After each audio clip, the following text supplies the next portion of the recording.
du fait que maintenant on n'a pas pu révéler les contes, il n'y a pas eu une Géoula Shlema, une délivrance totale.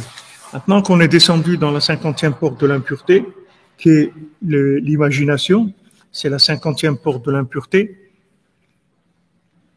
là, on peut commencer à révéler les contes, puisque comme vous le voyez vous-même, vous en rendez compte que, en fait, les Sipurim Asiyot, c'est la réparation de l'imagination, puisque c'est tout des images. C'est des contes, des images. Ces images-là, elles sont là pour réparer toutes les images qu'il peut y avoir dans le monde. C'est l'opposé de Hollywood. C'est la réparation de Hollywood. La réparation de Hollywood. Il y a un Breslever, un ami que j'ai, qui était à Hollywood, qui travaillait à Hollywood, et qui a fait tchouva à Hollywood. Et il est venu en Eretz Israël et voilà, il m'a dit, j'étais à Hollywood. Hollywood, ça veut dire quoi? Ça veut dire la forêt sainte. C'est ce que ça veut dire Hollywood. Alors, réparation de Hollywood, c'est la forêt sainte, c'est-à-dire d'aller dans la forêt à Hatzot, faire Idbodedut, c'est ça la réparation de Hollywood. Donc, il me dit, avant j'étais à Hollywood et maintenant je suis dans le Yara Kadosh, dans la forêt sainte, à Hatzot. Voilà, je me trouve dans la forêt, à côté de Shmuel Hanavi, dans les forêts, et je fais Idbodedut là-bas. C'est la réparation.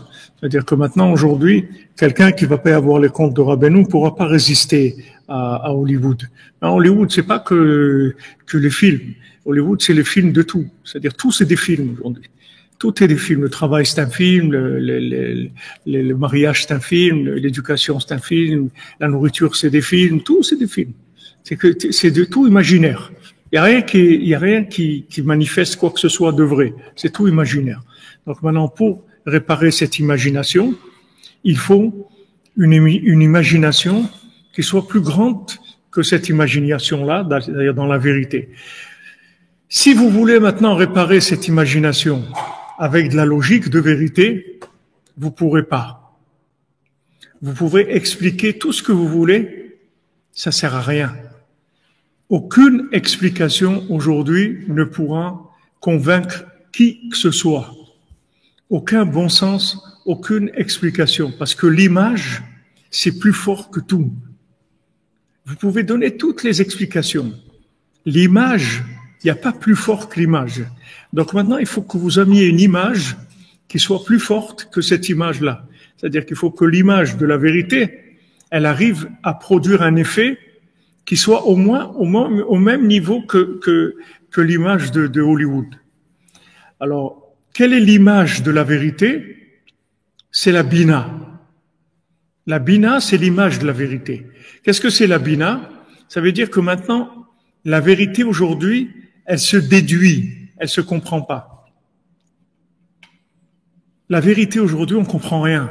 Seulement on déduit. On déduit que c'est vrai. Maintenant, vous pouvez expliquer à quelqu'un, lui dire, vous pouvez m'expliquer pourquoi il faut aller à Ouman à Rosh Hashanah? Je peux pas t'expliquer. Mais je peux te dire qu'il faut y aller, c'est tout. Non, mais comment? Il n'y a pas une explication? Non, il n'y a pas d'explication. C'est tout. Mais comment je vais savoir? Cherche, tu vas savoir.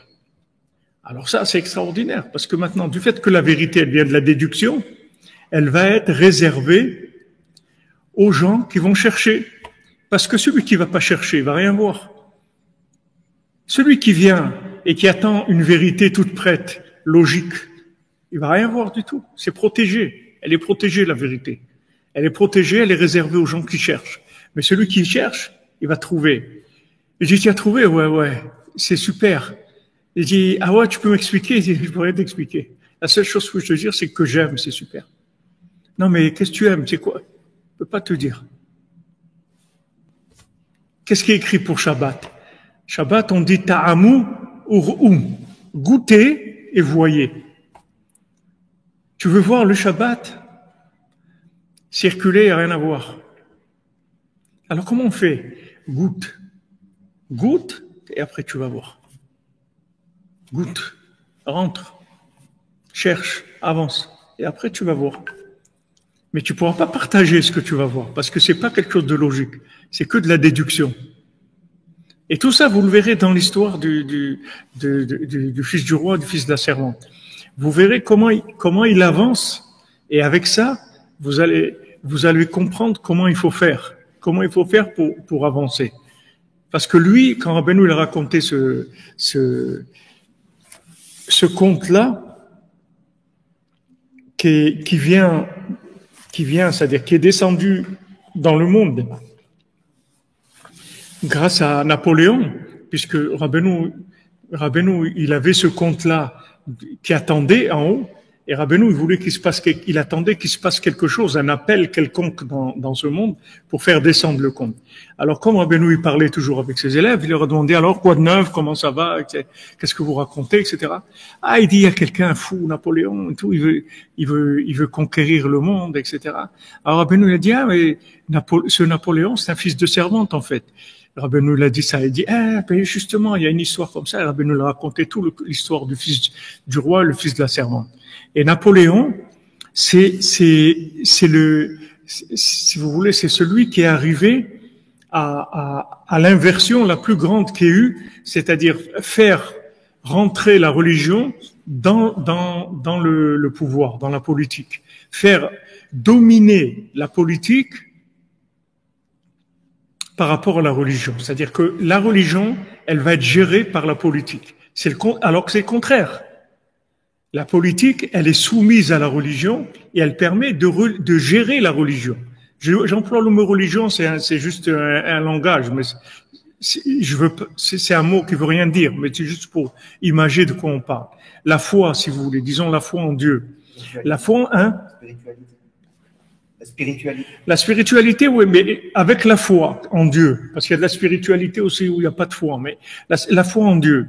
C'est-à-dire, Napoléon, c'est celui qui est arrivé au consistoire. Le consistoire, chez nous, mais c'est pas que chez nous. Chez nous, dans le judaïsme, c'est une image, c'est tout. Mais il a fait ça, généralisé. C'était le principe de Napoléon, c'est faire gérer la foi par l'État. L'État, il gère la foi. Tu crois en Dieu, pas de problème, mais c'est géré par l'État. On te paye la synagogue, pas de problème. Le rabbin, on va lui donner un salaire, pas de problème. Mais le rabbin, il est en dessous le président. Il faut qu'il y ait un président, et ce président, on va le choisir. Il faut pas qu'il soit trop religieux. Il faut qu'il soit beaucoup plus installé dans le monde social que dans la religion. Il faut que ça soit un médecin, un avocat, un directeur de banque, un truc. Et lui, c'est le président de la communauté. En dessous du président, il y a un rabbin. Et le rabbin, c'est le larbin. C'est-à-dire qu'il est là, et le président lui dit, bon, ce dimanche, on fait dimanche cuisine chinoise, hein. Ah bon, d'accord. Vous êtes d'accord, hein, monsieur le rabbin? Bien sûr, mais tout à fait. Il peut rien dire. Il n'a pas le droit. Il peut pas parler, le rabbin. Pourquoi? Président, t'es pas contente, mais dehors. C'est fini. Adieu vos vaches cochons, qu'est-ce que tu vas faire? Reste tranquille. C'est tout. Ça, c'est le principe de Napoléon. Napoléon, c'est la plus grande clipa qu'il y a eu dans le monde. C'est pas une petite clipa. Si Rabbeinu, il a tué Napoléon, Rabbeinu n'a jamais tué personne. Rabbeinu, il a détruit Napoléon. Pourquoi? Parce que Rabbeinu, il a vu que Napoléon, c'est la fin. C'est-à-dire que si Napoléon, il avait continué, il aurait terminé le monde. Parce qu'il aurait mis complètement la foi sous le pouvoir de l'État. C'est-à-dire la foi, elle aurait été aussi gérée par de la logique. Même la foi, on aurait trouvé comment la gérer dans la logique. C'est pour ça que Napoléon aussi, il a deux nouns comme Rabbeinu. C'est-à-dire il y a un noun au début et un noun à la fin. Et au niveau, c'est Paul, c'est-à-dire Paul, ça veut dire tomber, mais ça veut dire folle aussi, fou. C'est le français fou, c'est le principe de la folie, comme notre ami Shimon Garaz, il a écrit dans le français fou. Napoléon, c'est l'inversion totale. Donc maintenant, quelqu'un qui arrive à cette inversion-là, c'est très difficile de sortir. Donc il n'y a pas de logique. Il n'y a pas de logique. Aujourd'hui, il n'y a pas d'approche logique.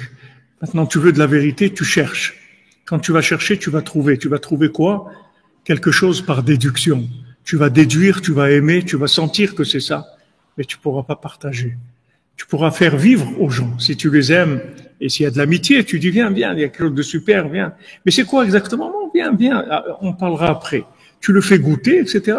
Et si maintenant lui aussi il cherche et tout, il va goûter, il va dire, ouais, c'est super, tout, moi aussi ça m'aide.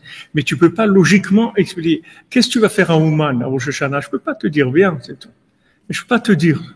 Je peux pas t'expliquer. Une fois que la personne, elle est venue et tout, après, elle a goûté. Alors, à ce moment-là, elle voit, elle déduit, etc. Donc, le médicament, le remède d'Hollywood, c'est Sipurei Maasiot. Sipurei Maasiot, il n'y a pas d'explication. C'est réservé, c'est sécurisé. C'est réservé aux chercheurs, c'est tout. Tu cherches pas? Mais rien, qu'est-ce qu'on a dit? On n'a rien dit. Il y a une princesse, ça veut dire quoi, ça? Tu vois bien, ça veut rien dire du tout, c'est une histoire, c'est tout. On n'a rien dit. Tu cherches pas, tu vas passer à côté complètement. Tu cherches, oh, ça va te parler. Tu te dis, mais c'est extraordinaire, ça. Tu as entendu ce qu'il a dit? Bon, qu'est-ce qu'il a dit? Il a rien dit. Tu cherches, ça va te parler. Tu dis, mais c'est moi, ça, c'est ma vie.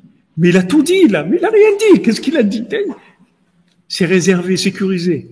Sécurisé, c'est une vérité qui est réservée. Sécurisée aux chercheurs, c'est tout. Tu cherches, tu trouves. Tu cherches pas, tu trouves pas. Tu verras rien du tout. Rien du tout. Et ça, c'est pas possible en Égypte. On pouvait pas. En Égypte, il n'y avait pas la déduction parce qu'il n'y avait pas eu encore le don de la Torah. Donc c'était impossible. Donc on n'a pas pu révéler Sipurei Maasiot. Et comme il n'y avait pas eu les Sipurei Maasiot, il n'y a pas Geoula Shlema. Il n'y a pas de délivrance maintenant complète. Maintenant qu'on a les Sipurei Maasiot, la délivrance complète, elle est là, en potentiel. Maintenant, il faut chercher. Si tu cherches, tu trouves. Donc Rabbeinu, il a dit, expliquez les Sipurei Maasiot, vous ne pourrez pas. Rabbi Nathan, il dit, il n'y a aucune explication possible. Mais déduction, la déduction que tu vas faire sur les comptes, elle est au-dessus de toutes les explications de tout ce qui existe et qui a existé, de tous les enseignements de la Torah, de tout. Dans un mot de Sipurei Maasiot, tu as plus de déduction que toute la Torah entière dans tout ce qui a été écrit dans tous les domaines. Un mot de Sipurei Maasiot, un seul mot de Sipurei Maasiot. Dedans, tu as plus que tout. C'est comme si tu as un robinet, tu vois, il est petit, le robinet. Et à côté, tu as des bouteilles, plein de bouteilles, tu as un stock de milliers de bouteilles. Et ce robinet-là, c'est plus que toutes les bouteilles.